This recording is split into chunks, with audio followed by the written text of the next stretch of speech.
അങ്ങനെ സച്ച് കൂട്ടിക്കൊണ്ട് വന്ന മലേഷ്യക്കാർ കാരണം ശ്രുതി വീണ്ടും പിടിക്കപ്പെടുകയാണ്. അവർ ഓരോ കാര്യങ്ങൾ ചോദിക്കുമ്പോൾ ശ്രുതി മുക്കിയും മൂളിയും ഒക്കെ മറുപടി കൊടുക്കുന്നത് കണ്ടിട്ട് ചന്ദ്രക്ക് എന്തൊക്കെയോ സംശയങ്ങൾ തോന്നാണ് ശ്രുതിയുടെ പെരുമാറ്റത്തിൽ. ഇനിയൊരു പക്ഷേ ഇവക്ക് പണക്കാരനായ അച്ഛൻ മലേഷ്യയിലില്ലേ, ചിലപ്പോ എന്റെ സുധിയെ കിട്ടാനും ഈ വീട്ടിലോട്ട് കടന്നു വരാനും അവൾ കള്ളം പറഞ്ഞതായിരിക്കോ എന്നൊക്കെ ശരിയായ രീതിയിൽ ചന്ദ്രമതി ചിന്തിച്ചു തുടങ്ങാണ്. എന്തായാലും ശ്രുതിയുടെ അച്ഛനെ കുറിച്ച് അന്വേഷിക്കാൻ വേണ്ടി അവരുടെ കയ്യിൽ പരമാവധി ഡീറ്റെയിൽസ് ഒക്കെ കൊടുത്തിട്ടാണ് അവരെ പറഞ്ഞയക്കുന്നത്. എന്നാൽ അവർ അന്വേഷിച്ചിട്ട് വൈകുന്നേരം തന്നെ സച്ചിയുടെ ഫോണിലേക്ക് വിളിക്കുന്നുണ്ട്. സച്ചിയാണെങ്കിൽ ലൗഡ് സ്പീക്കർ ഇട്ടിട്ട് എല്ലാവരെയും കേൾപ്പിക്കുന്നുണ്ട് കേട്ടോ. എന്നാൽ അത് കേട്ട ചന്ദ്രയുടെ മുഖഭാവം മൊത്തത്തിൽ മാറുന്നുണ്ട്. ഈ ഒരു കിടിലൻ ത്രില്ലടിപ്പിക്കുന്ന എപ്പിസോഡാണ് കേട്ടോ ഇത്. അപ്പൊ നമുക്ക് എപ്പിസോഡിലേക്ക് കിടക്കാം. അങ്ങനെ സച്ചി വിരുന്നിന് കൂട്ടിക്കൊണ്ട് വന്നവര് മലേഷ്യക്കാരാണെന്ന് അറിയുന്നുണ്ട് ചന്ദ്രമതി. അപ്പത്തോട്ട് അവരോട് ഭയങ്കര ആരാധനയും സ്നേഹവും ഒക്കെ കാണിക്കുന്നുണ്ട് ചന്ദ്ര അങ്ങനെ ശ്രുതിയെ വിളിക്കുന്നുണ്ട്. ശ്രുതി, മോളെ ശ്രുതി. ഷോ, ഈ ശ്രുതി ഇത് എവിടെ പോയി? ശ്രുതിയാണെങ്കിൽ മലേഷ്യക്കാരാണ് വന്നതെന്ന് മനസ്സിലാക്കിയിട്ട് പേടിച്ചിരിക്കാണ് താഴോട്ട് ഇറങ്ങാൻ. ആ രേവതി, നീ ഒന്ന് പോയിട്ട് ശ്രുതിയെ കൂട്ടിക്കൊണ്ട് വാ. ശരിയമ്മേ. അപ്പൊ ശ്രുതി മനസ്സിൽ കരുതുന്നുണ്ട് കേട്ടോ. ഓ ഷോ, ആ രേവതി വരുന്നുണ്ടല്ലോ, ഞാനിപ്പോ എങ്ങോട്ടെന്ന് വിളിക്കുക. അയ്യോ, അവൾ പെട്ടെന്ന് ഇങ്ങോട്ടെത്തും, എന്തെങ്കിലും ചെയ്തേ പറ്റൂ. രേവതി ആണെന്നുണ്ടെങ്കിൽ ശ്രുതിയെ വിളിക്കാൻ വേണ്ടി അങ്ങോട്ട് വരാണ് കേട്ടോ. ആ സമയത്ത് ശ്രുതി ഒരു കോള് വന്നതുപോലെ അഭിനയിക്കുകയാണ്. ശ്രുതിയാണെന്നുണ്ടെങ്കിൽ രേവതിയെ മൈൻഡ് പോലും ചെയ്യുന്നില്ല കേട്ടോ. ഫോൺ കോളിൽ തന്നെ മുഴുകിയിരിക്കുകയാണ്. അപ്പോൾ രേവതി പറയുന്നുണ്ട്, ശ്രുതി, ഓ ഇവള് ഞാൻ ഫോൺ ചെയ്യുന്നത് കണ്ടില്ലേ, പിന്നെ എന്തിനാ വീണ്ടും ശല്യപ്പെടുത്തിക്കൊണ്ടിരിക്കുന്നത്? എന്തെങ്കിലും ഒന്ന് പറഞ്ഞ് ഈ ശല്യത്തെ പറഞ്ഞയക്കണം. എന്നിട്ട് ക്ലയന്റിനോട് സംസാരിക്കുന്ന പോലെ ഇങ്ങനെ സംസാരിക്കുന്നുണ്ട് കേട്ടോ. മാഡം ഒന്ന് ഹോൾഡ് ചെയ്യുന്നുണ്ട്. ഇതും പറഞ്ഞ് ഫോൺ ഹോൾഡ് ചെയ്തതുപോലെ മറച്ചു പിടിക്കാൻ കേട്ടോ. എന്നിട്ട് ശ്രുതി ചോദിക്കുന്നുണ്ട്, എന്താ രേവതി? ശ്രുതി, അത് നിനക്കെന്താ കോമൺ സെൻസ് ഇല്ലേ? ഞാൻ ഒരാളോട് സംസാരിച്ചുകൊണ്ടിരിക്കുന്ന കണ്ടില്ലേ? ശ്രുതി, ഞാൻ നിർത്ത്. എനിക്കറിയാം നിനക്കും സച്ചിക്കും ഞാനും ശ്രുതിയും ജോലി ചെയ്യുന്നതിലും 10 കാശ് സമ്പാദിക്കുന്നതിലും ഒരു താല്പര്യമില്ലെന്ന്. അതുകൊണ്ടല്ലേ നീയും സച്ചിയും ചേർന്ന് എന്റെയും ശ്രുതിയുടെയും ജോലിയൊക്കെ ഇതുപോലെ തടസ്സപ്പെടുത്തുന്നത്. എന്റെ ശ്രുതി, അതിന് മാത്രം ഇപ്പൊ ഞാൻ എന്താ ചെയ്തത്? നിന്റെ ഫോൺ കോളോ മറ്റോ തട്ടിപ്പറിച്ചോ? ഇല്ലല്ലോ. നിന്റെ ഫോൺ തട്ടിപ്പറിച്ച ഓഡിയോ പോലെയാണല്ലോ നിന്റെ സംസാരം കേട്ടാ. ദേ രേവതി, നീ ചെയ്യേണ്ടതൊക്കെ ചെയ്തിട്ട് കൂടുതൽ കിടന്ന് പ്രസംഗിക്കല്ലേ. ഇതേ എന്റെ സ്പെഷ്യൽ ക്ലയന്റാ. സ്പെഷ്യൽ ക്ലയന്റിനോട് എങ്ങനെ അറ്റൻഡ് ചെയ്യണമെന്ന് നിനക്ക് വല്ലതും അറിയോ? അല്ലെങ്കിൽ നീയൊരു പൂക്കച്ചവടക്കാരി. നിനക്ക് വല്ല നാടോടി പെണ്ണുങ്ങളായിരിക്കും കസ്റ്റമേഴ്സ് ആയിട്ടുണ്ടാവുക. പക്ഷെ ഞാൻ അങ്ങനെയൊന്നല്ല. എനിക്ക് കോടീശ്വരന്മാരാ കസ്റ്റമേഴ്സ് ഉള്ളത്. അങ്ങനെ ആര് പറഞ്ഞു? എനിക്കും ഇഷ്ടം പോലെ പണക്കാര് ഓർഡർ തരുന്നുണ്ട്. ഓ, നിനക്ക് ഓർഡർ തരും. അത് വല്ല നക്കാപ്പിച്ചയുടെ ഓർഡർ ആയിരിക്കും. അതാണെങ്കിൽ അവരുടെ ജോലിക്കാരോ മറ്റോ ആയിരിക്കും വന്ന് വാങ്ങുക. പക്ഷേ ഇവർക്കൊക്കെ നേരിട്ട് എൻ്റെ അടുത്ത് വരണം. പിന്നെ പണക്കാർ പൂവേടിക്കാൻ വേണ്ടി നിന്റെ അടുത്ത് വന്ന് ഭിക്ഷ യാചിക്കില്ലേ? ഒന്ന് പോരേവതി. ദേ ശ്രുതി, നീ എൻ്റെ ജോലിയെ എത്ര വേണമെങ്കിലും താഴ്ത്തി കെട്ടിക്കോ. പക്ഷേ ഞാൻ കരുതുന്നത് എല്ലാ ജോലിക്കും അതിൻ്റേതായിട്ടുള്ള മഹത്വം ഉണ്ടെന്നാ. അതുകൊണ്ട് നീ എന്തു പറഞ്ഞാലും എനിക്ക് എൻ്റെ ജോലി ഒരു കുറവായിട്ട് തോന്നില്ല. ആയിക്കോട്ടെ, ഞാൻ അതിന് കൂടുതലൊന്നും പറയുന്നില്ല. ഞാനിപ്പോൾ ഒരു അർജൻറ്റായി കോളില്ല. പക്ഷെ എനിക്കൊരു കാര്യം പറയാനുണ്ട്. അത് കേട്ടിട്ട് നീ ഫോൺ ചെയ്തോ. താഴെ നിനക്ക് പരിചയമുള്ളവരാണെന്നറിയില്ല, മലേഷ്യയിൽ നിന്ന് വന്നവരാ. നീ നിന്റെ അച്ഛൻ താമസിച്ചിരുന്ന അപ്പാർട്ട്മെന്റ് പറഞ്ഞില്ലേ, അതിന്റെ അടുത്ത് തന്നെയാ ഇവരുടെയും ഫ്ലാറ്റ്. ചിലപ്പോ നിനക്ക് അവരെ വന്ന് കണ്ടാ അറിയാൻ പറ്റും. അവർക്ക് അവിടെ വലിയ പിടിപാടുള്ളതാ. ചിലപ്പോ നിന്റെ അച്ഛനെ സഹായിക്കാൻ. നിർത്ത് രേവതി. എന്റെ അച്ഛനെ സഹായിക്കാൻ അവിടെയുള്ള കോടീശ്വരന്മാർ പോലും നോക്കിയിട്ട് സാധിക്കുന്നില്ല. പിന്നെയല്ലേ സച്ചി വഴി കൂടെ പോകുമ്പോൾ കൂട്ടിക്കൊണ്ട് വന്നവരൊക്കെ. ഇവരെ അങ്ങനെ വെറുമൊരു യാത്രക്കാരല്ല, മലേഷ്യയിൽ വലിയ ബിസിനസ് ഒക്കെ ചെയ്യുന്നവരാ, വലിയ പണക്കാരാ. നിനക്ക് വേണമെങ്കിൽ താഴോട്ടേക്ക് വാ. അവരെ അറിയാമെങ്കിൽ നിന്റെ അച്ഛനെ ഇറക്കാൻ വേണ്ടി എന്തെങ്കിലുമൊക്കെ സഹായം അവർ ചെയ്തു തന്നാലോ. അങ്ങനെ ഒരാളുടെ സഹായം എനിക്ക് ആവശ്യമില്ല. ആ സമയത്ത് അങ്ങോട്ടേക്ക് വർഷ വരുന്നുണ്ട് കേട്ടോ. രേവതി ചേച്ചി എത്ര നേരമായി വന്നിട്ട്? അവര് ശ്രുതി ചേച്ചിയെ കാണാൻ വെയിറ്റ് ചെയ്യുവാ. വർഷേ, നീയും കൂടി വന്നത് നന്നായി. ഞാൻ 2 മലേഷ്യക്കാർ വന്നിട്ടുണ്ടെന്ന് പറഞ്ഞിട്ട് ശ്രുതിക്ക് അങ്ങ് വിശ്വാസമാവുന്നില്ല. ശ്രുതി ചേച്ചി നിന്ന അപ്പാർട്ട്മെന്റിന്റെ അടുത്തുള്ള ആളുകൾ തന്നെയാ ഇവര്. നിങ്ങൾക്ക് നന്നായിട്ട് അറിയായിരിക്കുമെന്നാ എനിക്ക് തോന്നുന്നത്. എന്തായാലും ശ്രുതി ചേച്ചി ഒന്ന് വന്നു നോക്ക്. അത് പിന്നെ വർഷേ, എന്തായാലും ഒന്ന് അവരെ വന്ന് കാണുന്നതിൽ എന്തെങ്കിലും കുഴപ്പമുണ്ടോ? ഞാനിപ്പോൾ ഒരു അർജന്റ് കോളിലാ, എനിക്കിപ്പോൾ വരാൻ പറ്റില്ല. അതൊന്ന് അവരെ പറഞ്ഞ് മനസ്സിലാക്ക്. അപ്പോഴത്തേക്കും അങ്ങോട്ട് ചന്ദ്രമതി എത്തുന്നുണ്ട് കേട്ടോ. എടി രേവതി, നിന്നോട് ശ്രുതിയെ വിളിക്കാൻ വേണ്ടിയല്ലേ നിന്നെ പറഞ്ഞു വെച്ചത്. നീ എന്നിട്ട് ഇവിടെ കഥ പറയുവാണോ? ആൻറ്റി, ഇവിടെ ആരും കഥ പറഞ്ഞിട്ടില്ല. ഞാൻ വരുമ്പോഴേ രേവതി ചേച്ചി പറയുന്നതൊന്നും വിശ്വസിക്കാതെ ശ്രുതി ചേച്ചി ആർക്കും ഫോൺ ചെയ്തുകൊണ്ടിരിക്കുകയായിരുന്നു. അതിന് എന്നെയും രേവതി ചേച്ചിയും കുറ്റം പറഞ്ഞിട്ട് ഒരു കാര്യമില്ല. ഇനി ആൻറ്റി തന്നെ ഒന്ന് വിളിച്ചു നോക്ക്. ആ സമയത്ത് ശ്രുതിയോട് ചന്ദ്രമതി പറയുന്നുണ്ട് കേട്ടോ. എന്താ ശ്രുതി ഇത്? നിന്നെ വിളിക്കാൻ വേണ്ടിയല്ലേ ഞാൻ ഇവരെ 2 പേരെയും പറഞ്ഞു വെച്ചത്. എന്നിട്ട് നീ എന്താ താഴെ വന്നവരെ അപമാനിക്കുന്നത് പോലെ. ദേ ഇത് നമുക്ക് കിട്ടിയ ആകെയുള്ള ഒരു കച്ചിത്തുരുമ്പാ. നമുക്ക് മലേഷ്യയിൽ ആരുമില്ലല്ലോ.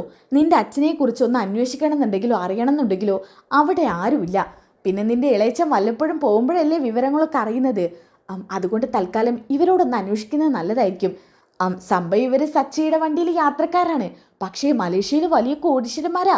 ഇവരുടെ മക്കളൊക്കെ UK-യിലും മലേഷ്യയിലും അങ്ങ് സ്വിറ്റ്സർലാൻഡിൽ വരെ സെറ്റിൽഡ് ആണത്രേ. ആൻറ്റി, എനിക്കൊരു കോള്. പിന്നെ നിന്റെ ഒരു കോള് അതവിടെ വെച്ചേ. ഓ, ഒരു 10,000-2,000 പോയെന്ന് കരുതി കുഴപ്പമില്ല. ദേ, നമുക്കിപ്പോൾ ഇട്ടിരിക്കുന്നതേ നിന്റെ അച്ഛനെ പുറത്തിറക്കാനുള്ള ഒരു പിടിവള്ളിയാ. നീ ഒന്ന് വന്നേ. ഇതും പറഞ്ഞ് ശ്രുതിയെ പിടിച്ചു വലിച്ചുകൊണ്ട് താഴോട്ട് കൊണ്ടുപോവാണ്. അപ്പോൾ വർഷ രേവതിയോട് പറയുന്നുണ്ട്, രേവതി ചേച്ചി, നമ്മൾ വിളിച്ചു കഴിഞ്ഞാൽ അവരുടെ അച്ഛൻ ഇറക്കാൻ വേണ്ടി അവരല്ലേ ഓടിയെത്തേണ്ടത്. അവരുടെ അച്ഛൻ ഇറക്കാൻ അവരല്ലേ കൂടുതൽ ഇൻട്രസ്റ്റ് കാണിക്കേണ്ടത്. അവർക്കെന്താ അവരുടെ അച്ഛനോട് ഒരു സ്നേഹവും ഇല്ലേ? ഇല്ലെങ്കിൽ അവരിങ്ങനെയൊന്നും ആയിരിക്കില്ലല്ലോ പ്രതികരിക്കുക. എന്തോ എനിക്കൊന്നും അറിഞ്ഞൂടാ. എന്തായാലും നമുക്ക് വരുന്നിടത്ത് വെച്ച് കാണാം വർഷേ. വാ, നമുക്ക് അങ്ങോട്ട് ചെല്ലാം. അവിടെ നടക്കുന്ന രസകരമായ കാഴ്ചകളൊക്കെ കാണണ്ടേ? രേവതി ചേച്ചി വാ. ഇതും പറഞ്ഞ് അവർ രണ്ടുപേരും താഴോട്ടേക്ക് ഇറങ്ങിപ്പോവാണ്. ആ സമയത്ത് ചന്ദ്ര ശ്രുതിയെ ഇൻട്രൊഡ്യൂസ് ചെയ്യുന്നുണ്ട് കേട്ടോ. ദേ, ഇതാണ് എൻ്റെ മലേഷ്യക്കാരി മരുമകൾ ശ്രുതി. ശ്രുതി എന്നാണല്ലേ പേര്? അതെ ആൻറ്റി. മലേഷ്യയിൽ എവിടാണെന്നാ പറഞ്ഞത്? അപ്പം സച്ചി പറയുന്നുണ്ട്, അത് പിന്നെ ഞങ്ങളിപ്പോൾ പറഞ്ഞില്ലേ അവിടെ തന്നെയാ. ആ ഭാഗത്ത് തന്നെയാ ഞങ്ങളും താമസിക്കുന്നത്. അല്ല, ഇതുവരെ മോൾ അവിടെ എവിടെയും കണ്ടിട്ടില്ലല്ലോ. ഞങ്ങളൊരു 10-30 വർഷമായിട്ട് അവിടെ സെറ്റിൽഡാ. അല്ല, മോളുടെ അച്ഛൻ്റെ ഡീറ്റെയിൽസോ മറ്റോ തന്നാൽ ഞങ്ങൾക്ക് ചിലപ്പോൾ അറിയാമായിരിക്കും. അവിടുത്തെ വലിയ കോടീശ്വരന്മാരല്ലേ, ഞങ്ങൾക്ക് അവിടെ വലിയൊരു യൂണിറ്റ് ഉണ്ട്. പണക്കാരായിട്ടുള്ള നമ്മളെപ്പോലുള്ള ആളുകൾ അവിടെ ചില സമയം ചെലവഴിക്കാറുണ്ട്. അതുകൊണ്ട് പണക്കാരായിട്ടുള്ള ആളുകൾക്ക് അവിടെ ഒരിക്കലും വരാതിരിക്കില്ല. അതിലാരെങ്കിലും ഒരാളായിരിക്കുമല്ലോ മോളുടെ അച്ഛൻ. പാലറേട്ടത്തി, ചോദിക്കുന്ന ചോദ്യത്തിനൊക്കെ മറുപടി കൊടുക്കൂ. അത് പിന്നെ ആൻറ്റി, എൻ്റെ അച്ഛന് അങ്ങനെ അധികം പുറത്തൊന്നും പോകാൻ താല്പര്യപ്പെടുന്ന ആളല്ല. അതെന്താ അങ്ങനെ? ബിസിനസ് കാര്യങ്ങളിലൊക്കെ അപ്പോൾ പുറത്ത് പോകേണ്ടി വരില്ലേ? അതെ, ബിസിനസ് കാര്യങ്ങളിൽ മാത്രമേ പുറത്തൊക്കെ പോവാറുള്ളൂ. അല്ലാതെ ഇതുപോലെ യൂണിറ്റിലൊക്കെ ചേർന്നിട്ട് അങ്ങനെ കൂടാറൊന്നുമില്ല ആരുടെയും കൂടെ. അവിടെ മലേഷ്യയിൽ താമസിക്കുന്ന കോടീശ്വരന്മാരാണെങ്കിൽ ഒരിക്കലും അങ്ങനെ വീട്ടിലൊതുങ്ങിയിരിക്കില്ല. അവരൊക്കെ ഒരുപാട് യാത്രകൾ പോകാൻ ഇഷ്ടമുള്ളവരായിരിക്കും. അതുപോലെ ഇഷ്ടം പോലെ ഫ്രണ്ട്സും ഉണ്ടാവും. കോടീശ്വരന്മാരാവണം എന്നുണ്ടെങ്കിൽ മറ്റുള്ളവരുമായിട്ട് ബന്ധമില്ലാതിരിക്കോ കുട്ടി? ഞാൻ പറഞ്ഞല്ലോ, എൻ്റെ അച്ഛൻ അങ്ങനെയുള്ള ഒരാളല്ല. അങ്ങനെയുള്ളവരുണ്ടായിരിക്കാം, പക്ഷേ എൻ്റെ അച്ഛൻ അങ്ങനെയുള്ള ആളല്ല. ദേ പാലറെടുത്തി, നിങ്ങളെന്താ പൊട്ടം കളിക്കാണോ? നിങ്ങളുടെ അച്ഛൻ അത്രയും വലിയ കോടീശ്വരനാണെന്നുണ്ടെങ്കിൽ എന്തുകൊണ്ട് ഇവർക്കത് തിരിച്ചറിഞ്ഞൂടാ? ഈ കോടീശ്വരന്മാരൊക്കെ വീട്ടിൽ പാത്തും പതുങ്ങി ഇരിക്കത്തൊന്നുമില്ലല്ലോ. നമ്മുടെ നാട്ടിലെ കോടീശ്വരന്മാരെ തന്നെ നമുക്ക് അറിഞ്ഞൂടെ? അല്ലേ അച്ഛാ? അച്ഛൻ അറിയില്ലേ? പിന്നെ ഈ നാട്ടിൽ ഇഷ്ടം പോലെ കോടീശ്വരന്മാരില്ലേ? അതിലൊരു എക്സാമ്പിളാണ് വർഷയുടെ അച്ഛൻ. വർഷയുടെ അച്ഛൻ ആരെങ്കിലും അറിയാത്തുണ്ടാവോ? സാറിനറിയില്ലേ? മധുസൂദൻ. പിന്നെ മധുസൂദൻ അറിയാത്തവരാരെങ്കിലും ഉണ്ടോ? നമ്മുടെ നാട്ടിലെ ചെറിയ കോടീശ്വരനായ മധുസൂദൻ അങ്കിളിനെ പോലും ഇവർക്കറിയാം. അപ്പം പിന്നെ മലേഷ്യയിലുള്ള കോടീശ്വരനെ ഇവരെങ്ങനെ അറിയാതിരിക്കും? സച്ചി, നീ എന്തിനാ ഇങ്ങനെ അനാവശ്യ കാര്യങ്ങൾ പറയുന്നത്? എൻ്റെ അച്ഛനെ ചിലപ്പം ഇവർക്ക് അറിയില്ലായിരിക്കും. അതെങ്ങനെയാ മോളെ അങ്ങനെ പറയുന്നത്? മോളാച്ഛൻ്റെ പേര് പറ, എന്നാലല്ലേ അറിയാൻ പറ്റൂ. അത് പിന്നെ പാറേട്ടത്തി അന്ന് അച്ഛൻ്റെ പേര് എന്തോ ഒന്ന് പറഞ്ഞിരുന്നു. അതങ്ങ് ഓർമ്മ വരുന്നില്ല. രേവതി, വർഷേ, നിനക്കാർക്കെങ്കിലും ഓർമ്മയുണ്ടോ? ഞങ്ങൾക്കത്ര ഓർമ്മയില്ല. അമ്മയ്ക്ക് ഓർമ്മയുണ്ടോ? എനിക്ക് ഓർമ്മയില്ല. ആർക്കും ഓർമ്മയില്ല. അപ്പം പിന്നെ പാലറെടുത്തി പറ. പാലറെടുത്തി പറഞ്ഞാൽ ചിലപ്പോൾ ഞങ്ങൾക്ക് അറിയാൻ മതിയായിരിക്കും. അച്ഛൻ്റെ പേര് ഞാൻ എന്തായിരുന്നു പറഞ്ഞത്? അപ്പോൾ ആ വന്ന കൂട്ടത്തിലുള്ള ചേട്ടൻ ചോദിക്കുന്നുണ്ട് കേട്ടോ, എന്താ മോളെ ഇത്ര ആലോചിക്കാൻ? അച്ഛൻ്റെ പേര് പറയാൻ ഇത്രയൊക്കെ ആലോചിക്കേണ്ട ആവശ്യമുണ്ടോ? അത് പിന്നെ സുരേന്ദ്രൻ. പാലറെടുത്തി സുരേന്ദ്രനാ? സുരേന്ദ്രൻ എന്നുള്ള പേരൊന്നല്ലല്ലോ പറഞ്ഞിരുന്നത്. ആണോ അമ്മേ? അങ്ങനത്തെ പേരല്ല പറഞ്ഞത്. ദേ പാലറെടുത്തി, നിങ്ങളെന്താ ഞങ്ങളെ പറ്റിക്കുവാണോ? അല്ല, സുരേന്ദ്രൻ എന്ന് തന്നെയാ. സുരേന്ദ്രൻ എന്ന പണക്കാരൻ മലേഷ്യയിലോ? എനിക്കറിയുന്ന ഇഷ്ടംപോലെ പണക്കാരുണ്ട്. പക്ഷെ സുരേന്ദ്രൻ എന്ന്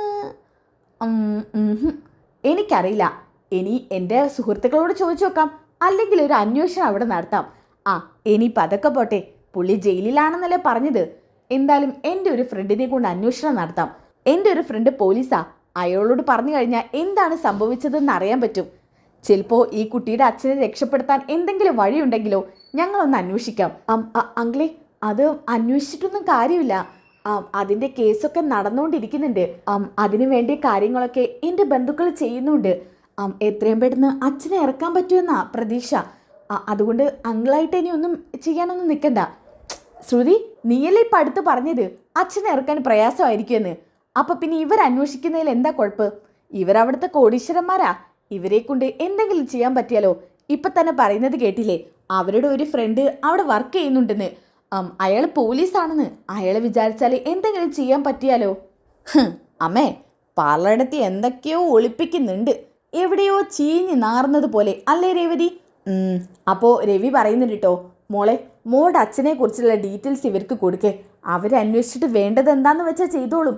എത്രയും പെട്ടെന്ന് മോളുടെ അച്ഛന് ജയിലിൽ നിന്ന് മോചിതനായി പുറത്തോട്ട് വരാൻ പറ്റിയാലോ? നിങ്ങൾ ഇത്രയും ശ്രമിച്ചിട്ട് നടക്കാത്തത് ഇവരെ കൊണ്ട് പറ്റിയാലോ? അത് നീ ഒന്നും ആലോചിക്കേണ്ട ശ്രുതി. എത്രയും പെട്ടെന്ന് നിൻ്റെ അച്ഛൻ്റെ ഡീറ്റെയിൽസൊക്കെ ഇവർക്ക് കൊടുക്ക്. അത് പിന്നെ ആൻറ്റി, എന്താ ശ്രുതി ഇനി പ്രശ്നം? ഞാൻ ഡീറ്റെയിൽസ് കൊടുക്കാം.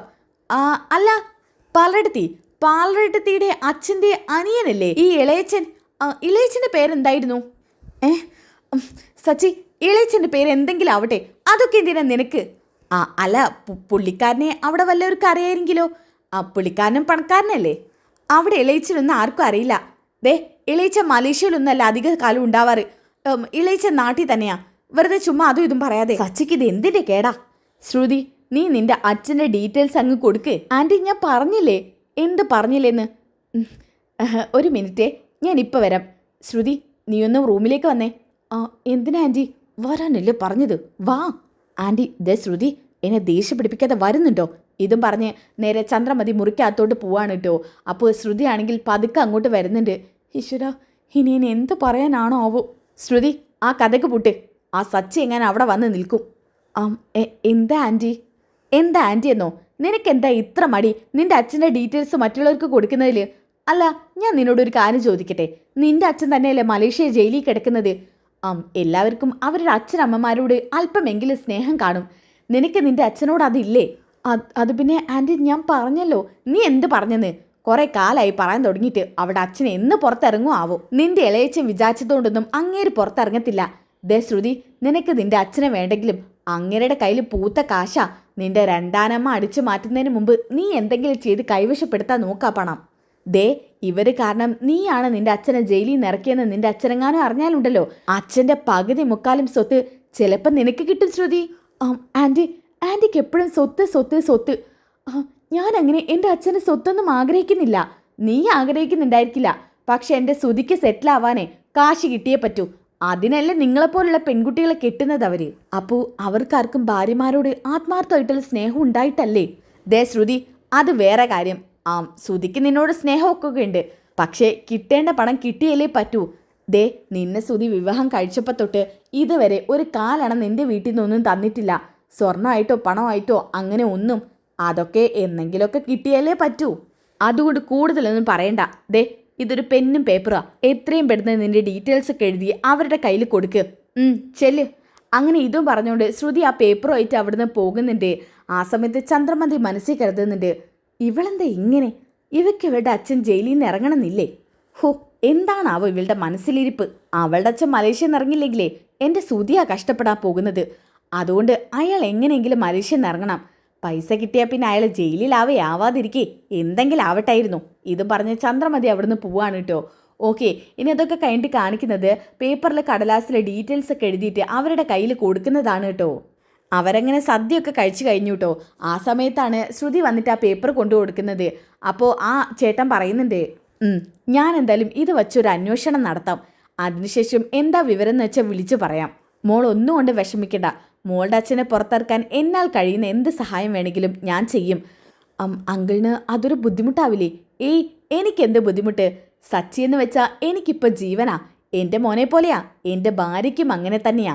അങ്ങനെയുള്ള ഒരാൾക്ക് എന്തുകൊണ്ടും ഇങ്ങനെ ഒരു സഹായം ചെയ്യുന്നതിൽ ഞങ്ങൾക്ക് സന്തോഷമേ ഉള്ളൂ.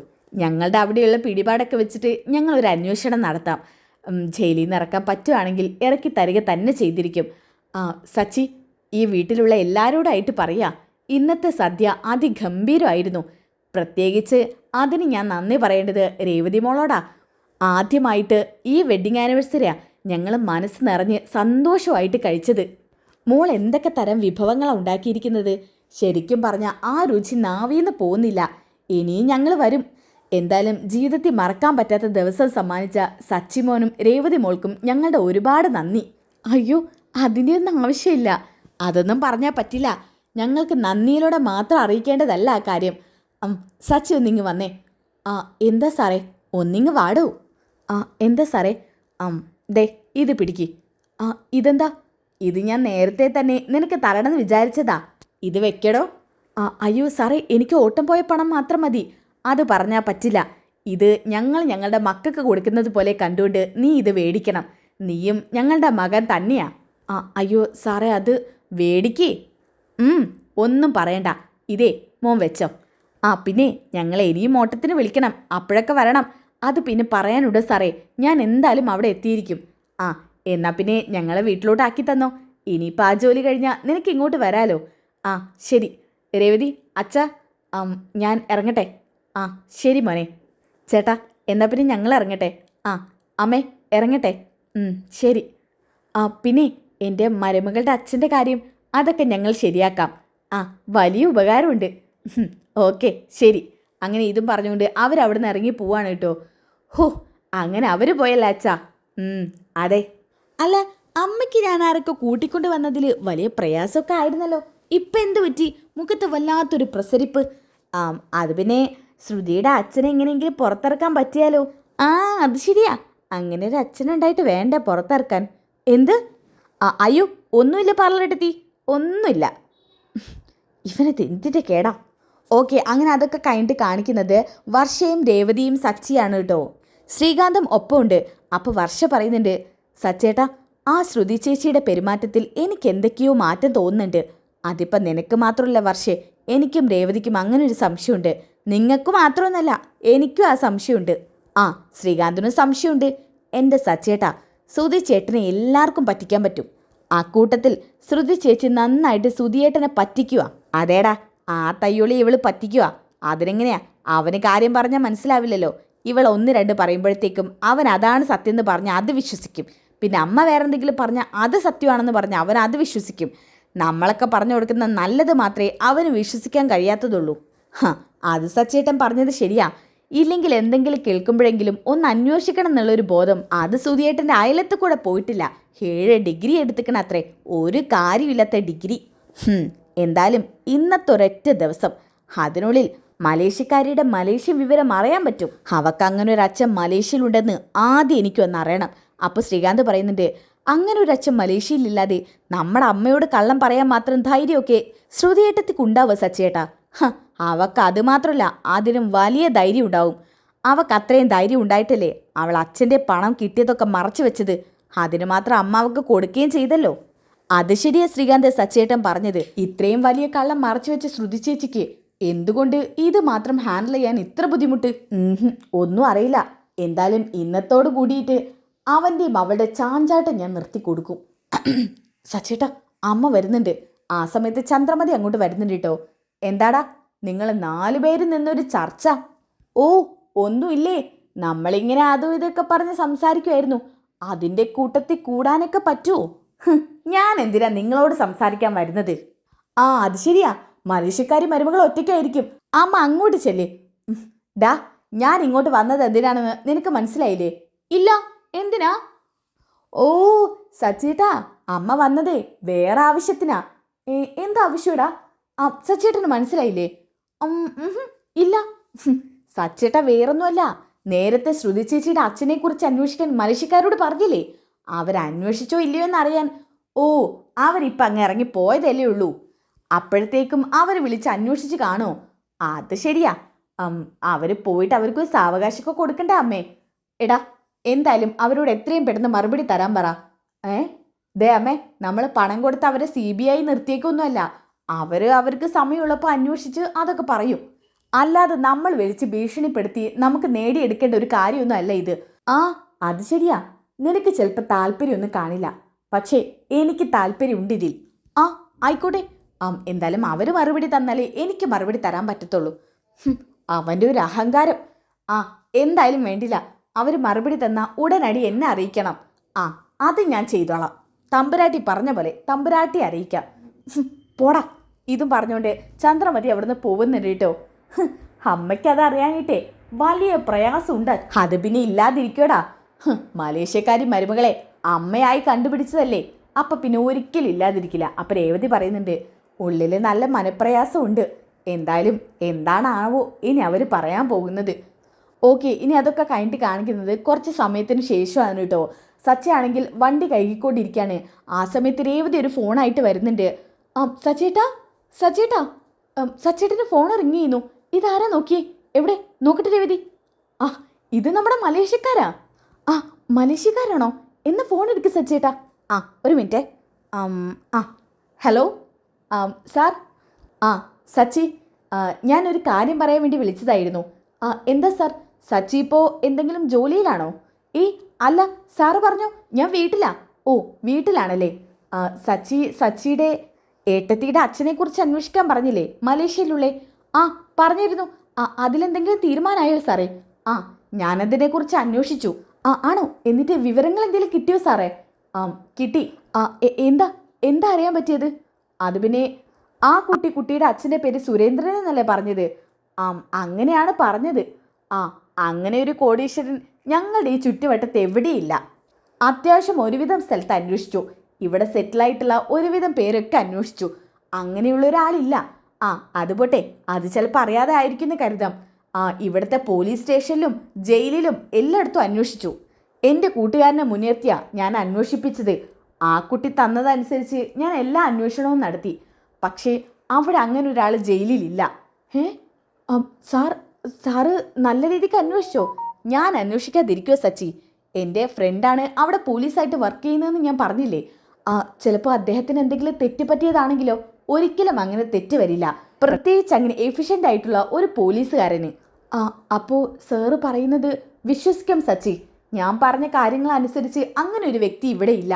ഇനി എന്തുകൊണ്ടാണ് ആ കുട്ടി അങ്ങനെ പറയുന്നതെന്ന് മാത്രം എനിക്കറിയില്ല. എന്തെങ്കിലും പ്രശ്നമുണ്ടോ സച്ചി? അങ്ങനെ ഇല്ലാത്ത ഒരാളെക്കുറിച്ച് എന്തിനാ കുട്ടി പറഞ്ഞത്? സർ, കുഴപ്പമില്ല. അത് ഞാൻ ഇവിടെ ഒന്ന് ചോദിച്ചു നോക്കട്ടെ. സാറിന് ഞാൻ വിളിക്കാം. ശരി. എന്തെങ്കിലും പ്രശ്നമുണ്ടെങ്കിൽ അത് അറിയിക്കാൻ മടിക്കരുത്. ഒരു പ്രശ്നവുമില്ല. ഞാനൊന്ന് വിവരം വീട്ടിൽ അറിയിക്കട്ടെ. ശരി. അയ്യോ സച്ചേട്ടാ, അപ്പോൾ അദ്ദേഹം പറയുന്നത് അങ്ങനെ ഒരു വ്യക്തി അവിടെ ഇല്ലെന്നല്ലേ? അതെ. അപ്പോൾ ആ കേടി വീണ്ടും കള്ളം പറഞ്ഞ് മറ്റുള്ളവരെ പറ്റിച്ചതാ. മലേഷ്യയിൽ അവർക്ക് അങ്ങനെ ഒരു അച്ഛനില്ല. അതാണ് യഥാർത്ഥത്തിൽ സത്യം. എന്തിനാ ഈ ശ്രുതി എല്ലാവരെയും ഇങ്ങനെ പറ്റിക്കുന്നത് സച്ചേട്ടാ? എനിക്ക് അറിഞ്ഞൂടാ. എന്തായാലും ഈ വിവരം നമുക്ക് എല്ലാവരും അറിയിക്കാം. നീ വാ. അയ്യോ സച്ചേട്ടാ, ഇതൊക്കെ പെട്ടെന്ന് പറഞ്ഞേ പറ്റൂ. എല്ലാവരും അറിയേണ്ട കാര്യമാണ്. നീ വാ രേവതി. ഇതും പറഞ്ഞുകൊണ്ട് എല്ലാവരും വിളിക്കുന്നുണ്ട് സച്ചി. അമ്മേ, അച്ഛാ. അപ്പോൾ അമ്മ ഓടി എത്തുന്നുണ്ട് കേട്ടോ. എന്തായി സച്ചി? വല്ല വിവരം അറിഞ്ഞോ? അറിഞ്ഞു. എന്താ അറിഞ്ഞത്? അവർക്ക് എന്തെങ്കിലും ചെയ്യാൻ പറ്റുമോ? അവളുടെ അച്ഛനെ പുറത്തിറക്കാൻ പറ്റുമോ? ഞാൻ പറയാം. അച്ഛനെ പുറത്തിറക്കാൻ പറ്റുമെന്നൊക്കെ അവർ പറഞ്ഞു. എൻ്റെ സച്ചി, നീ കൊണ്ടുതന്നവർ ശരിക്കും ദൈവമാണ്. അതൊക്കെ പറയാൻ വരട്ടെ. അതിനു മുമ്പ് ചില കാര്യങ്ങൾ പറയാനുണ്ട്. എല്ലാവരും ഒന്ന് വന്നോട്ടെ. ശ്രുതിയെയും പ്രത്യേകം വിളിക്കണം. അത് ഞാൻ വിളിക്കാം. ശ്രുതി മോളെ, ശ്രുതി. അയ്യോ, തേനും പാലും ചേർത്ത മോളെ എന്നുള്ള വിളി. അതൊക്കെ പെടിയെന്നാവുമല്ലോ എന്ന് ആലോചിക്കുമ്പോഴാ. അങ്ങനെ വർഷയും ശ്രീകാന്തും ശ്രുതിയും ഒക്കെ താഴോട്ട് ഇറങ്ങി വരുന്നുണ്ട്. അപ്പോൾ അച്ഛനും അവിടേക്ക് വരുന്നുണ്ട് കേട്ടോ. എടാ സച്ചി, എല്ലാവരും എത്തിയില്ലേ? ഇനി നീ കാര്യം പറ. അച്ഛാ, എല്ലാവരും എത്തി. കാര്യം ഒരു മയത്തിലൊക്കെ പറയണ്ടേ അച്ഛാ? ശരി. ഇപ്പം എല്ലാവരും എത്തിയല്ലോ. നീ കാര്യം മയത്തിൽ പറ. എനിക്കിപ്പോൾ അദ്ദേഹം വിളിച്ചിരുന്നു. ഇദ്ദേഹം? ശ്രുതി, നിന്റെ അച്ഛനെ പുറത്തിറക്കാൻ പറ്റുമെന്ന് അദ്ദേഹം പറഞ്ഞിരിക്കുന്നത്. ഇല്ലാത്ത അച്ഛനെ അയാളെങ്ങനെ പുറത്തിറക്കാനാ? സച്ചി, നീ സസ്പെൻസ് ഇടാതെ കാര്യം പറ. പറയാം. അദ്ദേഹം ഇപ്പോൾ വിളിച്ചിട്ട് എന്നോട് പറഞ്ഞത് എന്താണെന്നറിയോ? അതറിയാനല്ലേ ഞങ്ങൾ ഇവിടെ നിൽക്കുന്നത്. നീ കാര്യം പറയാ. അപ്പം ശ്രുതി പറയുന്നുണ്ട്, അച്ഛനെ പുറത്തിറങ്ങാൻ പറ്റുമല്ലേ? സച്ചി, നീ പറഞ്ഞത് പറ. അത് പിന്നെ അദ്ദേഹം പറഞ്ഞത് അദ്ദേഹം പറഞ്ഞത് പറയടാ. സുരേന്ദ്രൻ എന്ന് പറയുന്ന പണക്കാരൻ അവിടെ ഇല്ലെന്നാണ്. അങ്ങനെ ഒരു പണക്കാരൻ ആ ഭാഗത്ത് എവിടെയില്ല. അത് പോട്ടേന്ന് വെക്കാം. പോലീസ് സ്റ്റേഷനിലും ജയിലിലും എല്ലായിടത്തും അന്വേഷിച്ചത്രേ ഇങ്ങനെ ഒരു വ്യക്തി കുടുങ്ങി കിടക്കുന്നുണ്ടോയെന്ന്. അങ്ങനെ ഒരു വ്യക്തി പോലും അവിടെ ഇല്ലെന്ന് അവർ പറയുന്നത്. അയാൾ അങ്ങനെ പറഞ്ഞോ? അപ്പം പിന്നെ നീ പറഞ്ഞ് ശ്രുതിയുടെ അച്ഛനെ ഇറക്കാൻ പറ്റുമെന്ന്? എൻ്റെ അമ്മേ, ഞാനത് പറഞ്ഞത് നിങ്ങളുടെ ആകാംക്ഷ കൊണ്ടാ. അങ്ങനെ അവിടെ ഒരാളില്ല. അങ്ങനെ ഒരു അച്ഛൻ അവിടെ ഉണ്ടോയെന്നുള്ളത് പാറയിടത്ത് തന്നെ പറയണം. പറയട്ടെ. ആ സച്ചി, അയാൾ അങ്ങനെ പറഞ്ഞോ? അയാൾ ചിലപ്പോൾ അങ്ങനെയൊന്നും പറഞ്ഞു കാണില്ല. സച്ചി വെറുതെ പറയുമായിരിക്കും. അവസാനം ഇങ്ങനെയൊക്കെ തന്നെ കറങ്ങിയെത്തുള്ളൂ എന്ന് എനിക്കറിയാം. അദ്ദേഹം വിളിച്ചത് മുഴുവനും റെക്കോർഡ് ചെയ്ത് വെച്ചിട്ടുണ്ട്. ഞാൻ കാണിച്ചു തരാം. ഇതും പറഞ്ഞുകൊണ്ട് റെക്കോർഡ് കാണിച്ചു കൊടുക്കുന്നുണ്ട് കേട്ടോ. ആ സമയത്ത് ചന്ദ്രമതിക്ക് ദേഷ്യം വരാണ്. ചന്ദ്രമതി പറയുന്നുണ്ട്, എന്താ ഇതൊക്കെ ശ്രുതി? നിനക്ക് അങ്ങനെ ഒരു അച്ഛൻ മലേഷ്യയിൽ ഇല്ലേ? ആൻറ്റി, അവനിത് എന്തൊക്കെയോ കള്ളത്തരം ചെയ്തതാ. പിന്നെ മലേഷ്യയിലുള്ള ആളുകളെ വിളിച്ചു വരുത്തി അവൻ എന്തിനാ നിങ്ങളുടെ പേരിൽ ഇങ്ങനെ കള്ളത്തരം ചെയ്യേണ്ട ആവശ്യം? ഇതെന്തായാലും ഞാൻ വിശ്വസിക്കില്ല. അവർ പറഞ്ഞത് കള്ളമായിട്ടും എനിക്ക് കേട്ടിട്ട് തോന്നുന്നില്ല. എന്താ ശ്രുതി ഇതൊക്കെ? അങ്ങനെ ഒരു അച്ഛൻ നിനക്ക് മലേഷ്യയിൽ ഇല്ലേ? നീ കള്ളം പറയുവാണോ? ആ സമയത്ത് ശ്രുതി ചോദിക്കുന്നുണ്ട്. അതെ, അയാൾ പറയുന്നത് കേട്ടിട്ട് സത്യമായിട്ടാ തോന്നുന്നത്. എന്താ ശ്രുതി ഇത്? നിന്റെ അച്ഛൻ മലേഷ്യയിലല്ലേ? അതുപോലെ സുരേന്ദ്രൻ എന്നൊന്നല്ലല്ലോ നീ പേര് പറഞ്ഞത്.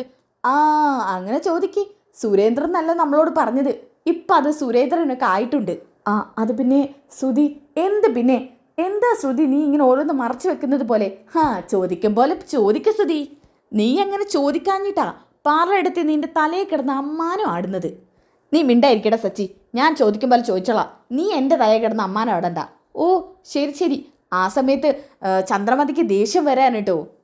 ശ്രുതി, അവർ മലേഷ്യയിലെ വലിയ കോടീശ്വരന്മാരാ. അവർക്കറിയാത്തതായിട്ട് ഒന്നും ഉണ്ടാവില്ല. നിന്റെ അച്ഛൻ അവർക്ക് അറിയില്ലെന്ന് പറഞ്ഞു കഴിഞ്ഞാൽ അതിനർത്ഥം നിന്റെ അച്ഛൻ അവിടെ ഇല്ലെന്നാ. എന്താ ശ്രുതി, നീ ഞങ്ങളിൽ നിന്ന് എന്തെങ്കിലും മറച്ചു വെക്കുന്നുണ്ടോ? പറയടി. അങ്ങനെ വലതും മറച്ചു വെക്കുന്നുണ്ടെങ്കിൽ നിന്നെ ഞാൻ വെച്ചേക്കില്ല. കള്ളം പറഞ്ഞ് നീ വീട്ടിൽ കയറി കൂടിയവളാണെന്നുണ്ടെങ്കിൽ വെച്ചേക്കത്തില്ല നിന്നെ ഞാൻ. ആൻറ്റി, ഇത് സച്ചയുടെ എന്തൊക്കെയോ കള്ളക്കളികളാ. എനിക്ക് തോന്നുന്നു അവൻ എന്നെ മനഃപൂർവ്വം കുടുക്കാൻ വേണ്ടി എന്തൊക്കെയോ കള്ളക്കളി കാണിക്കുകയാണെന്നാ. സച്ചി, നീ അങ്ങനെ വല്ലതും ചെയ്തിട്ടുണ്ടോ? എൻ്റെ അമ്മേ, എനിക്കെന്തിനാ ഇവരിങ്ങനെ എപ്പോഴും പൂട്ടിലാക്കേണ്ട ആവശ്യം? ഞാൻ അങ്ങനെ ഒന്നും ചെയ്തിട്ടില്ല. അപ്രത്യക്ഷത്തിൽ അവരെൻ്റെ വണ്ടി കയറി. അങ്ങനെ കമ്പനി ആയതാ. മലേഷ്യക്കാരാണെന്ന് പറഞ്ഞപ്പോൾ ഇതൊന്നും ആലോചിക്കാതെ ഞാൻ വീട്ടിലോട്ട് വരെ കൂട്ടിക്കൊണ്ട് വന്നത്. ഷേ, എന്തായാലും പ്രതീക്ഷിച്ച പോലെയൊന്നും നടന്നില്ലല്ലോ. എടാ സച്ചി, നീ വെറുതെ ചുമ്മാ കള്ളം കാണിച്ചതല്ലോ. അവർ മലേഷ്യക്കാർ തന്നെയല്ലേ? അത് ശരി, ഇപ്പം ഞാനായോ തെറ്റുകാരി? ആ സമയത്ത് വർഷ പറയുന്നുണ്ട്, അവർ മലേഷ്യക്കാർ തന്നെ ആൻറ്റി. എനിക്കറിയാലോ അവരെക്കുറിച്ച്. ഞാൻ അവരെക്കുറിച്ച് എല്ലാം അന്വേഷിച്ചറിഞ്ഞതാ. അവരോട് സംസാരിച്ചപ്പോൾ എല്ലാ കാര്യങ്ങളും എനിക്ക് മനസ്സിലായതാ. ഞാനും മലേഷ്യയിലൊക്കെ പോയിട്ടുണ്ടല്ലോ. എന്തായാലും അവരെ കാര്യത്തിൽ നിങ്ങൾക്ക് സംശയം ഉണ്ടെന്നുണ്ടെങ്കിൽ എനിക്കറിയാവുന്ന 1-2 മലേഷ്യൻ ഫ്രണ്ട്സ് ഉണ്ട്. അവരോട് അന്വേഷിപ്പിക്കാം. എൻ്റെ അച്ഛൻ്റെ ഫ്രണ്ട്സൊക്കെ മലേഷ്യയിലുണ്ട്. അയ്യോ, അടുത്ത കുരിശ് വന്നല്ലോ ദൈവമേ എന്ന് ശ്രുതി ഇങ്ങനെ മനസ്സിൽ കരുതുന്നുണ്ട്. വർഷേ, നിൻ്റെ ഫാമിലിയിൽ മലേഷ്യക്കാരുണ്ടോ? പിന്നെ എൻ്റെ മമ്മിയുടെ സിസ്റ്റർ, പിന്നെ അച്ഛൻ്റെ ഫ്രണ്ട്സ്, അങ്ങനെ കുറേ പേരുണ്ട്. അവരോടൊക്കെ അന്വേഷിച്ചാൽ മലേഷ്യയിൽ ഇങ്ങനെ ഒരാളുണ്ടോ എന്ന് അറിയാൻ പറ്റും. പിന്നെ ജയിലിൽ അങ്ങനെ ഒരാളെ കിടപ്പുണ്ടെങ്കിൽ അവരെ ഇറക്കാനും വേണ്ടി പറ്റും. വർഷേ, എൻ്റെ അച്ഛനെക്കുറിച്ച് അങ്ങനെ അന്വേഷിച്ചാൽ അറിയാനൊന്നും സാധ്യതയില്ല. പിന്നെ നീ ചുമ്മാ അതും പറയാതെ. ശ്രുതി ചേച്ചിക്ക് എന്താ ഇത്ര പേടി? ശ്രുതി ചേച്ചിയുടെ അച്ഛൻ അവിടെ ഇല്ലേ ശരിക്കും? എൻ്റെ അച്ഛൻ അവിടെ ഇല്ലാതെ നിങ്ങളൊക്കെ പിന്നെ എന്താ ഈ പറയുന്നത്? ഞാൻ കള്ളം പറയുവാണെന്നാണോ? വർഷേ, അതൊക്കെ അവിടെ നിൽക്കട്ടെ. നിന്റെ ഫാമിലി റിലേറ്റീവ്സ് ആരൊക്കെ അവിടെ ഉണ്ടെന്നല്ല പറഞ്ഞത്. നീ ഒന്ന് അവരെ മുഖാനന്തരം അന്വേഷിക്കേ. എന്നിട്ട് എന്താ മറുപടി കിട്ടുന്നതെന്ന് വെച്ചാൽ എന്നെ അറിയിക്കേ. ശരി ആൻറ്റി, ഇന്ന് തന്നെ അതിനുള്ള കാര്യങ്ങൾ നോക്കണം. നാളത്തേക്ക് എനിക്ക് മറുപടി കിട്ടിയിരിക്കണം. ശരി. രേവതിയെ പാറടത്ത് ശരിക്കും പെട്ട്. ആ മുഖത്തോട്ടൊന്ന് നോക്കി ചമ്മി നാറി പേടിച്ച് എന്തൊക്കെയോ ഒരു മുഖഭാവത്തോടു കൂടിയാണ് നിൽക്കുന്നത്. അതെ അതെ, പലയിടത്തെയും ഒരിക്കലും ഞാനിങ്ങനെ കണ്ടിട്ടില്ല. ഓക്കെ, അങ്ങനെ അതൊക്കെ കഴിഞ്ഞിട്ട് എല്ലാവരും അവിടുന്ന് പിരിഞ്ഞു പോകുന്നുണ്ട് കേട്ടോ. അങ്ങനെ അതിനുശേഷം പിന്നെ കാണിക്കുന്നത് ചന്ദ്രമതിയാണ്. ചന്ദ്രമതി മുറിയിലിരുന്ന് ഓരോ കാര്യങ്ങളും ഇങ്ങനെ ആലോചിക്കുകയാണ്. സച്ചി കൊണ്ടുവന്നൊരു മലേഷ്യക്കാർ തന്നെയാ. ആ കാര്യത്തിൽ ഒരു സംശയമില്ല. മലേഷ്യയിലെ പണക്കാർ. അവർ അവിടുത്തെ കാര്യങ്ങളൊക്കെ അന്വേഷിച്ചിട്ട് ഇവിടെ അച്ഛനെക്കുറിച്ച് എന്താ അറിയാതിരുന്നത്? ഇവക്ക് അങ്ങനൊരു അച്ഛൻ ഇനി മലേഷ്യയിലില്ലേ? അവൾ എൻ്റെ സുധിയെ കിട്ടാൻ വേണ്ടി, എൻ്റെ 7 ഡിഗ്രിയില്ല എൻ്റെ മകനെ കിട്ടാൻ വേണ്ടിയും, പിന്നെ ഈ ചന്ദ്രോദയത്തിലൊക്കെ കടന്നുകൂടാൻ വേണ്ടിയും അവൾ കാണിച്ച കള്ളത്തരം വല്ലതും ആയിരിക്കും ഇത്. കെട്ടുകഥയായിരിക്കും അത്. എല്ലാം കണ്ണും പൂട്ടി അപ്പം തന്നെ ഞാൻ വിശ്വസിച്ചല്ലോ. ഇനി അതും കൂടി താങ്ങാനുള്ള ശേഷി ഈ ശരീരത്തിനില്ല. ഇതും പറഞ്ഞ് വിഷമിച്ചുകൊണ്ടിരിക്കുമ്പോഴാണ് കേട്ടോ രവി അങ്ങോട്ട് വരുന്നത്. ചന്ദ്രേ. എന്ത് രവിയേട്ടാ? ചന്ദ്രേ, നീ എന്താ കരയുന്നോ? ഏയ് ഇല്ലല്ലോ. എന്താ രവിയേട്ടാ? നിനക്കെന്തോ വിഷമമുണ്ടല്ലോ ചന്ദ്രേ, എന്തു പറ്റി? ഉം, ഒന്നുമില്ല രവിയേട്ടാ. പറയ് ചന്ദ്രേ, എന്താ പറ്റിയത് പറ. അത് പിന്നെ രവിയേട്ടാ, സച്ചി ഇപ്പം അന്വേഷിച്ചപ്പോൾ ശ്രുതിയുടെ അച്ഛനെക്കുറിച്ച് അറിഞ്ഞത് കേട്ടല്ലോ. ആ അത് ശരിയായ കാര്യമല്ലേ? അങ്ങനെ പറയല്ലേ രവിയേട്ടാ, അവൻ ചിലപ്പോൾ കള്ളം കാണിച്ചതായിരിക്കോ? ഒരിക്കലും സച്ചി കള്ളം കാണിച്ചതല്ല, അവർ മലേഷ്യക്കാർ തന്നെയാ. അതിനുള്ള പ്രൂഫ് തന്നെ നമ്മുടെ മുന്നിലില്ലായിരുന്നോ? പിന്നെ നമ്മളെന്തിനാ വിശ്വസിക്കാതിരിക്കുന്നത്? എന്നാലും അവരും ചേർന്നുള്ള കളികളാണെങ്കിലോ? ദേ വീണ്ടും അവൾ പറഞ്ഞത് അതേപടി നീ വിശ്വസിച്ചിരിക്കുക. അവൾ പറയുന്ന കള്ളത്തരത്തിൽ ഇനിയും വീഴല്ലേ ചന്ദ്ര? എന്നാലും രവിയേട്ട, എനിക്കൊന്നും മനസ്സിലാവുന്നില്ല. അവൾ നമ്മളെ ചതിക്കുമായിരിക്കോ? അവൾക്ക് അങ്ങനെ ഒരു അച്ഛൻ മലേഷ്യയിൽ ഉണ്ടാവില്ലേ രവിയേട്ട? ഞാൻ പിന്നെ എന്തിനായിരിക്കും ജീവിച്ചിരിക്കുന്നത്? അവളെക്കുറിച്ച് എല്ലാവരുടെ എനിക്ക് 100 നാക്കാം, ആ രേവതിയുടെ അടുത്ത് പോലും. അവൾ എന്നിട്ട് എന്നെ പറ്റിക്കായിരിക്കും രവിയേട്ട. ചന്ദ്രേ, നീ നിന്റെ മനസ്സിലോരോന്ന് ആലോചിച്ചിട്ട് സ്ട്രെസ് കൊടുക്കാതെ. എന്തായാലും വർഷയെ കൂടി അന്വേഷിക്കാൻ പറഞ്ഞിട്ടുണ്ടല്ലോ, അതും കൂടി കിട്ടിയിട്ട് നമുക്ക് എന്താന്ന് വെച്ചാൽ വേണ്ടേ ചെയ്യാം. ശരി. ഇതും പറഞ്ഞ് രവി അവിടുന്ന് പോകുന്ന സമയത്ത് അങ്ങോട്ടേക്ക് ശ്രുതി കയറി വരുന്നുണ്ട്. അമ്മേ അമ്മേ അമ്മേ. എന്താണ് ശ്രുതി, നീ എന്തിനിങ്ങനെ പതുങ്ങി വിളിക്കുന്നത്? ഒന്നുമില്ല അമ്മേ. ആ മലേഷ്യക്കാർ ഉള്ളവർ തന്നെയാണോ? അവർ മലേഷ്യക്കാരൊക്കെ തന്നെയാണ്. അവർക്ക് എന്തുകൊണ്ടായിരിക്കും ശ്രുതിയുടെ അച്ഛനെ അറിയാൻ പറ്റാഞ്ഞത്? അത് എന്നോടാണ് ചോദിക്കുന്നത്. നീ തന്നെ ഒന്ന് ആലോചിച്ച് നോക്ക്. എടാ, അവൾ കള്ളം വല്ലതും പറഞ്ഞതായിരിക്കോ? എനിക്കതാ തോന്നുന്നത്. അങ്ങനെ വല്ലതും ആണെന്നുണ്ടെങ്കിൽ നീ അവളെ മറന്നേക്ക്. അവൾക്കും നിനക്കുള്ള ഡിവോഴ്സ് ഞാൻ വാങ്ങിത്തരും. അയ്യോ, അങ്ങനെയൊന്നും പറയില്ലാമേ. ശ്രുതിയെ വിട്ട് പിരിഞ്ഞിരിക്കാൻ എനിക്ക് പറ്റത്തില്ല. പിന്നെ അവൻ്റെ ഒരു ശ്രുതി, അവൾ കള്ളം വല്ലതും ചെയ്തിട്ടുണ്ടെങ്കിൽ വെച്ചേക്കത്തില്ലേ ഞാൻ അവളെ. അമ്മേ, ശ്രുതിയുടെ കാര്യത്തിൽ എനിക്കും ചെറിയ സംശയങ്ങളൊക്കെ ഉണ്ടായിരുന്നു. അവളുടെ അച്ഛൻ്റെ കാര്യം പറയുമ്പോൾ എപ്പോഴും അവൾ ഒഴിഞ്ഞു മാറും. അത് ശരിയാ, അവൾ ഒഴിഞ്ഞു മാറുക തന്നെ ചെയ്യുക. അല്ലേലും അവളുടെ അച്ഛൻ്റെ സ്വരം ഒരിക്കലെങ്കിലും നീയെങ്കിലും കേട്ടിട്ടുണ്ടോടാ ശ്രുതി? ഇല്ല, അതെന്നെ എനിക്ക് സംശയം. എൻ്റെ അമ്മായിയപ്പനാണെങ്കിൽ ഒരിക്കലെങ്കിലും എന്നെ വിളിക്കണ്ടേ? അതെ, നിൻ്റെ അമ്മായിയപ്പനാണെങ്കിൽ നിന്നെ ഒരിക്കലെങ്കിലും വിളിക്കണം. അയാൾ അതും ചെയ്തിട്ടില്ലാത്ത പക്ഷം അങ്ങനെ ഒരാളുണ്ടോ എന്ന് സംശയിക്കേണ്ടതുണ്ട് ശ്രുതി. എന്തായാലും വർഷയുടെ അന്വേഷണത്തിൽ അങ്ങനെ ഒരാൾ ഉണ്ടായാൽ മതിയായിരുന്നു അമ്മേ. അതെ, ഇല്ലെങ്കിൽ ഞാൻ അവളെ ഭിത്തി കയറ്റും. എൻ്റെ സ്വഭാവം മാറും. ഓക്കെ, അതോടുകൂടിയിട്ട് ഈ ഒരു കിടിലൻ എപ്പിസോഡ് ഇവിടെ അവസാനിക്കാനിട്ടോ. ഈ എപ്പിസോഡിൻ്റെ ബാക്കി നെക്സ്റ്റ് എപ്പിസോഡ് കിട്ടണമെന്നുണ്ടെങ്കിൽ നിങ്ങൾ നെക്സ്റ്റ് എപ്പിസോഡിൽ നിന്ന് കമൻറ്റ് ചെയ്യുക. നെക്സ്റ്റ് എപ്പിസോഡിൽ നിന്ന് കമൻറ്റ് ചെയ്താൽ അടുത്ത എപ്പിസോഡ് ഉടനടി അപ്ലോഡ് ചെയ്യുന്നതായിരിക്കും. അപ്പോൾ അടുത്ത വീഡിയോയിൽ കാണുന്നവരേക്കും എല്ലാവർക്കും ബൈ ഗൈസ്.